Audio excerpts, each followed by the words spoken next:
Assalamualaikum warahmatullahi wabarakatuh. Perkenalkan, nama saya Wawan Firjawan yang akan menemani teman-teman dalam channel YouTube Yonko Programmer. Video ini merupakan chapter pertama yang akan saya bahas dalam channel YouTube ini. Pada chapter kali ini, saya akan membahas tentang bahasa pemrograman Python, di mana bahasa ini merupakan bahasa yang banyak digunakan oleh para akademisi dan praktisi, baik itu skala dunia maupun di Indonesia itu sendiri. Adapun penggunaan bahasa pemrograman Python ini, kita dapat lihat dari dosen, mahasiswa, freelancer, data analyst, data engineer, dan lain sebagainya. Sebelum kita masuk membahas tentang bagaimana cara membuat program dari bahasa pemrograman Python ini, dalam chapter ini saya akan terlebih dahulu menjelaskan tentang apa itu bahasa Python, mengapa menggunakan Python, kemudian apa-apa saja materi yang akan dipelajari dalam chapter belajar bahasa pemrograman Python ini. Mari kita langsung masuk ke dalam materinya. Yang pertama adalah, apa itu bahasa pemrograman Python? Python sendiri merupakan bahasa pemrograman yang multifungsi yang dimana dibuat oleh Guido van Rossum dan dirilis pada tahun 1991. Bahasa ini merupakan bahasa pemrograman tingkat tinggi atau sering disebut dengan high level language, yang dimana bahasa pemrograman Python ini menjadi salah satu interpreter yang memiliki kemampuan penanganan yang baik atau sering kita sebut dengan exception handling. Bahasa pemrograman Python lebih mengutamakan sintaks yang mudah dibaca serta dimengerti oleh penggunanya. Saat ini, Python telah didesain untuk berbagai keperluan seperti dalam proses prototyping, visualisasi data, machine learning, dan lain sebagainya. Kita lanjut.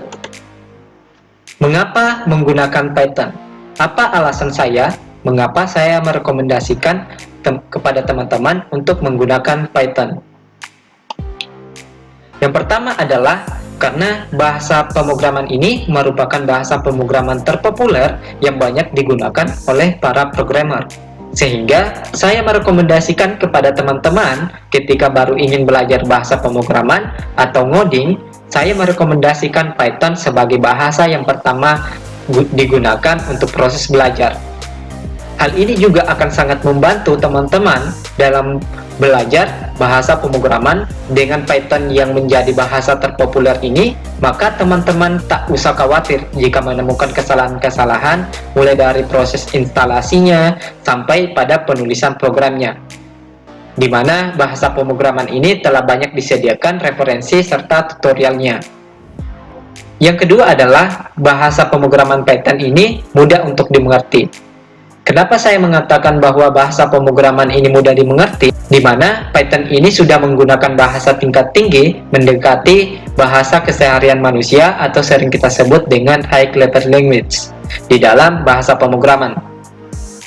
Selanjutnya adalah penulisan sintaks yang mudah, di mana contohnya adalah ketika teman-teman ingin mengeluarkan output atau menampilkan output hello world di dalam program teman-teman hanya perlu satu baris untuk menampilkan program tersebut. Nanti kita akan berikan contohnya. Terakhir adalah karena Python ini telah disupport oleh banyak library, yang dimana kegunaan library atau package ini yang akan membantu teman-teman dalam berbagai keperluan coding teman-teman. Nah, ini adalah contoh salah satu mengapa alasan kita menggunakan Python, yaitu dalam penulisan sintaks, Python lebih mudah dibandingkan bahasa pemrograman lain, di mana dalam slide ini kita dapat melihat bahwa penulisan sintaks di Python seperti pada slide tersebut lebih simpel dibandingkan bahasa pemrograman lainnya seperti C++ dan Java, di mana pada Python sendiri hanya memerlukan satu baris saja untuk mengeluarkan output hello world dalam program Python yang kita buat. Lanjut. Adapun materi-materi yang akan kita bahas dalam chapter belajar bahasa pemrograman Python ini yaitu mulai dari pengenalan, cara menginstal aplikasi Python, dasar-dasar sintaks pada Python, tipe data Python, bagaimana operasi pada Python. Kita juga akan mempelajari pemrograman berorientasi objek dan penggunaan library-library pada bahasa pemrograman Python, di mana library ini akan sangat membantu teman-teman dalam mengerjakan proyek-proyek seperti machine learning, computer vision, data visualisasi, dan lain sebagainya. Pada chapter ini juga kita akan belajar mengenai masalah-masalah apa saja yang sering didapatkan pada saat kita menggunakan Python. Kemudian bagaimana mengatasi masalah tersebut. Serta materi lainnya yang akan kita bahas di tutorial-tutorial berikutnya yang berhubungan dengan bahasa pemrograman Python. Mungkin itu yang dapat saya sampaikan pada materi kali ini dalam chapter belajar bahasa pemrograman Python. Pada sesi berikutnya, kita akan membahas tentang bagaimana cara menginstal Python di sistem operasi kita. Jangan lupa subscribe, like, komen, dan share jika konten yang saya buat ini membantu teman-teman dalam belajar bahasa pemrograman. Assalamualaikum warahmatullahi wabarakatuh. Zero to Yonko.